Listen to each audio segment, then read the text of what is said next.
the marriage no one believed in. The first thing Emma Lawson noticed on her wedding night wasn't the luxury. It was the silence. The penthouse bedroom stretched wider than any space she had ever slept in, all glass walls and soft lighting, overlooking a city that never truly rested. Somewhere below, traffic hummed and lights flickered like distant stars. But inside the room, everything felt still, too still, like the air was waiting to see who would break first. Emma stood near the window, fingers clasped tightly together, her simple wedding dress still pressed neatly against her body. It wasn't the gown people expected a millionaire's wife to wear. No dramatic train. No diamonds sewn into silk. Just clean lines and quiet elegance. She'd chosen it that way. Because nothing about this marriage had been about appearances. Behind her, Dominic Hale loosened his tie slowly, his movements controlled, confident, deliberate. At 36, he was one of the youngest self-made real estate moguls in the country. To the public he was cold, strategic, untouchable. To the people who worked under him, he was intimidating and exacting. And to Emma he was still a stranger. "You're nervous?" Dominic said calmly, his voice low. Emma flinched, not because he was wrong but because he noticed. "I think anyone would be," she replied quietly, still facing the glass. "We met less than 3 weeks ago." Dominic gave a faint smile. "True. Most people need years to walk into a marriage this complicated." Emma finally turned to face him. "Most people don't marry to save 50 employees from losing their jobs." That shut him up for a moment.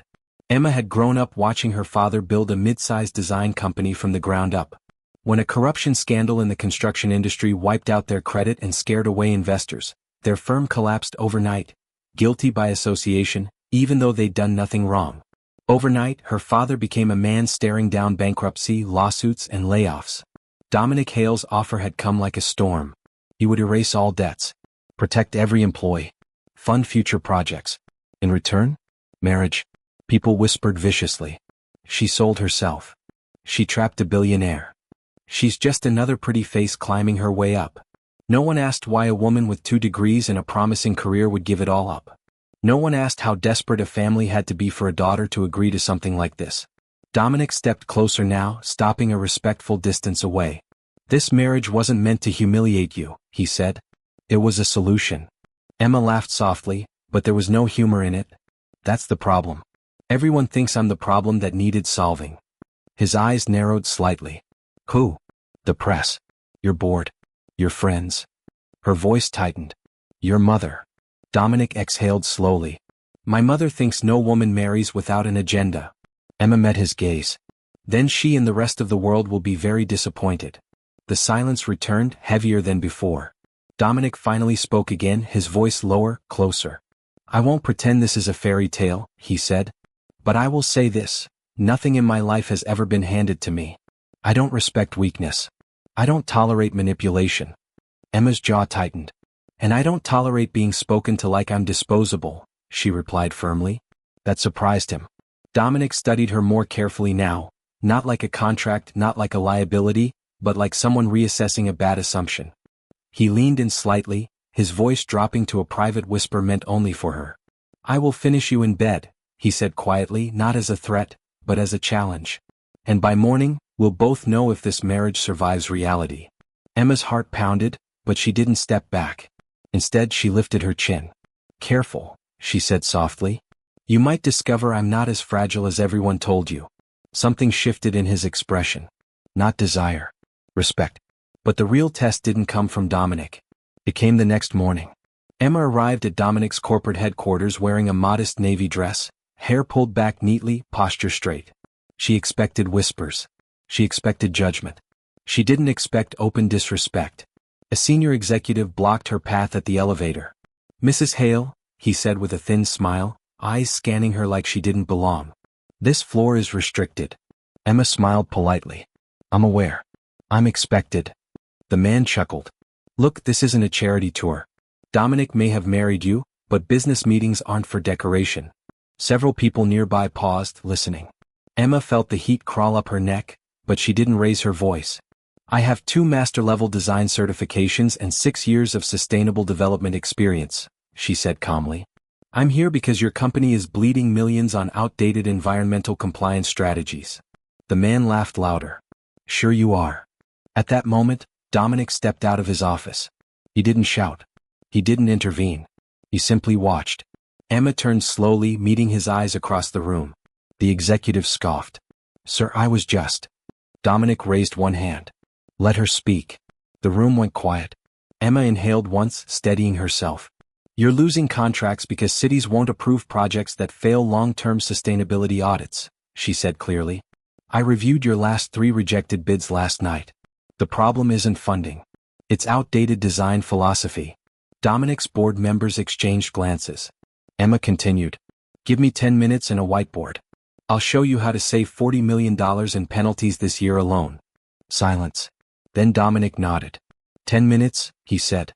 Emma walked to the boardroom like someone who had been underestimated her entire life, and was done asking permission. By the time she finished speaking, no one was laughing, and the man who had blocked her path couldn't meet her eyes. Dominic watched her carefully, something unreadable in his expression. That night, when they returned to the penthouse, he spoke softly. They were wrong about you. Emma slipped off her heels, exhaustion washing over her. They always are. Dominic paused, then said something she didn't expect. So was I. The woman they tried to control. By the end of the first week, the rumors had already rewritten Emma's story. She wasn't a professional. She wasn't intelligent. She wasn't capable. She was the girl Dominic married for convenience. Emma heard it in the pauses when she entered rooms. In the way conversations stopped mid-sentence. In the polite smiles that never reached anyone's eyes. She noticed how assistants avoided asking her questions, how executives spoke over her, how Dominic's name was always used as a shield. Dominic wants this. Dominic decided that, as if Emma were invisible. Dominic noticed too. But he didn't interfere. Not because he agreed with them. Because he wanted to see how she handled it. The first real confrontation came during a site visit to a stalled development project on the edge of the city. The land had been purchased years earlier, but environmental objections had frozen progress. Millions sat idle. Dominic's board wanted it bulldozed through approvals by force. Emma stood in a hard hat beside a group of senior managers as one of them scoffed loudly. We don't need eco lectures, the man said. We need permits. You can't build a skyline on ideals. Emma folded her arms calmly. You can't build one on violations either. The man laughed. This is exactly why Dominic shouldn't have brought you. Emma met his eyes. And this is exactly why this project has failed for 3 years. The group went quiet. She stepped forward, pointing toward the riverbank. Your soil reports are outdated. Your runoff calculations are illegal under the new regulations. You're trying to muscle through a system that changed while you weren't paying attention. The man sneered. And you noticed all that in 5 days? Yes, Emma replied evenly.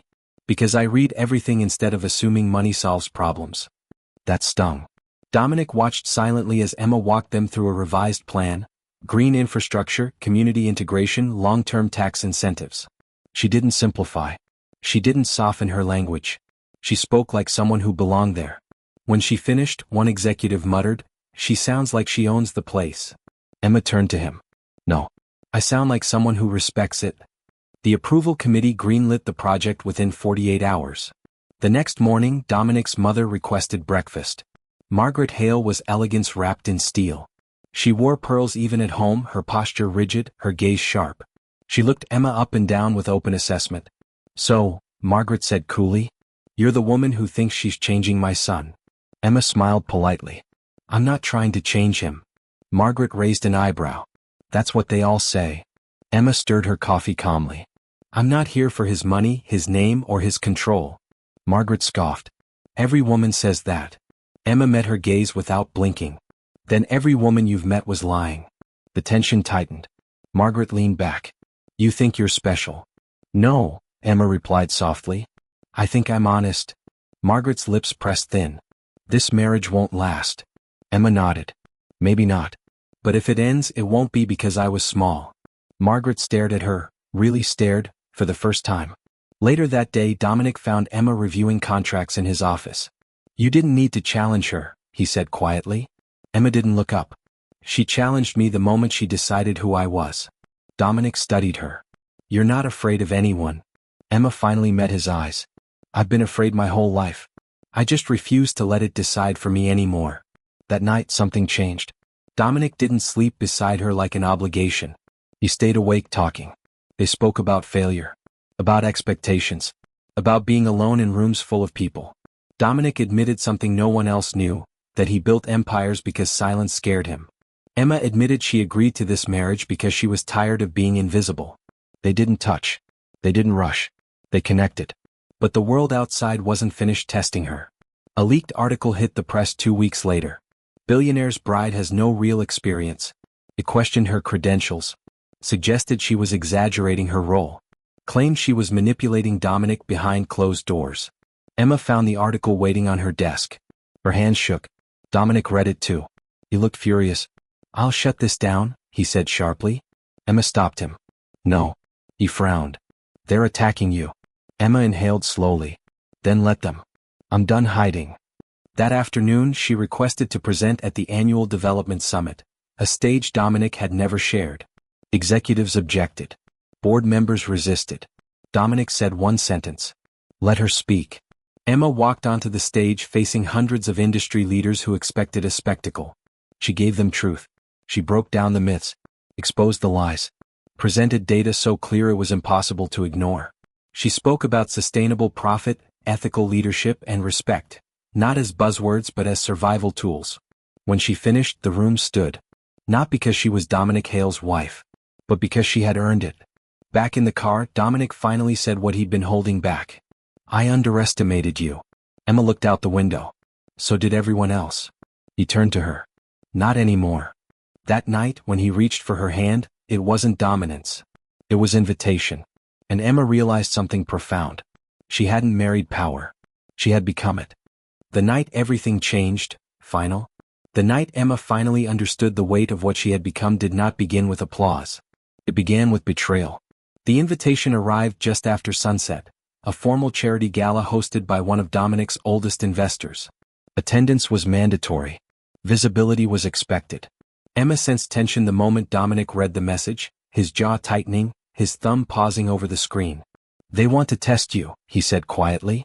Emma adjusted the clasp on her bracelet, calm on the outside, steady on the inside. "Then let them." The ballroom glittered with wealth and quiet cruelty. Crystal chandeliers reflected off polished marble floors. Expensive laughter floated through the air, rehearsed and hollow. Emma felt the familiar looks crawl over her, judging, measuring, dismissing. She heard it again. "That's her. The wife. Not what I expected." A woman in a designer gown leaned toward another. "I heard she pressured Dominic into the marriage." Emma didn't react. She had learned something important over the past weeks. People who underestimate you reveal more about themselves than you ever could. Midway through the evening, a man stepped onto the stage, the same investor who had leaked the article questioning Emma's credibility. His smile was polished, his tone smooth. "Tonight," he announced, "we celebrate progress and leadership." Emma felt Dominic's hand tense in hers. "And," the man continued, "we also address transparency. Because leadership demands accountability." A screen lit up behind him. Emma's name appeared. Gasps rippled through the room. The man smiled thinly. "Mrs. Hale has been presented as a visionary within our organization. Tonight we simply ask, what qualifies her?" The room froze. Emma felt the familiar heat rise, the same feeling she'd carried her entire life when doors closed, when voices dismissed her, when people assumed she was less. Dominic started to stand. Emma squeezed his hand once. "No," she whispered. "This is mine." She rose slowly, heels steady against marble, and walked toward the stage as whispers followed her like shadows. She didn't rush. She didn't apologize. She took the microphone and looked out at the room full of people who thought power belonged to them. "You're right," Emma said calmly. "Leadership does demand accountability." The man smirked. Emma continued. "So let's talk about qualifications." The screen behind her changed. Contracts, environmental approvals, financial recovery charts. "I redesigned 3 stalled projects in 4 weeks," she said. "All of which you declared unfixable. Those projects are now approved, profitable, and legally compliant." Murmurs spread. Emma tapped the remote again. "Here are the fines you avoided. Here are the jobs saved. Here are the communities protected." Faces paled. "And here," Emma said, her voice steady but sharp, "are the emails you sent questioning my integrity while secretly profiting from the delays." The man stiffened. Emma turned to face him directly. "You didn't doubt my ability," she said. "You feared losing control." Silence. Then she spoke the words that shattered the room. I didn't marry Dominic Hale to gain power, she said. I married him because I was told I was weak, and I believed it for too long. Her eyes swept the audience. But weakness isn't humility. And strength doesn't need permission. The board members shifted. Investors avoided eye contact. The man who tried to destroy her stepped back, pale and exposed. Emma handed the microphone back. I'm finished. The applause came slowly at first. Then all at once. Not polite. Not strategic. Real. Later that night, Dominic stood beside her on the balcony overlooking the city, the noise below distant and unimportant. You didn't just survive, he said quietly. You changed everything. Emma leaned against the railing, the city lights reflecting in her eyes. I stopped trying to prove I belonged. Dominic turned to her. I said something to you on our wedding night. Emma smiled faintly. You did. I thought power was something you took, he said. That night. I was wrong. He met her gaze fully. You didn't fall in love with me because I'm a millionaire, he said. You fell in love because I finally saw you. Emma reached for his hand. And you, she said softly, stopped seeing me as a solution, and started seeing me as a partner. The city breathed below them. The silence this time wasn't heavy. It was peaceful.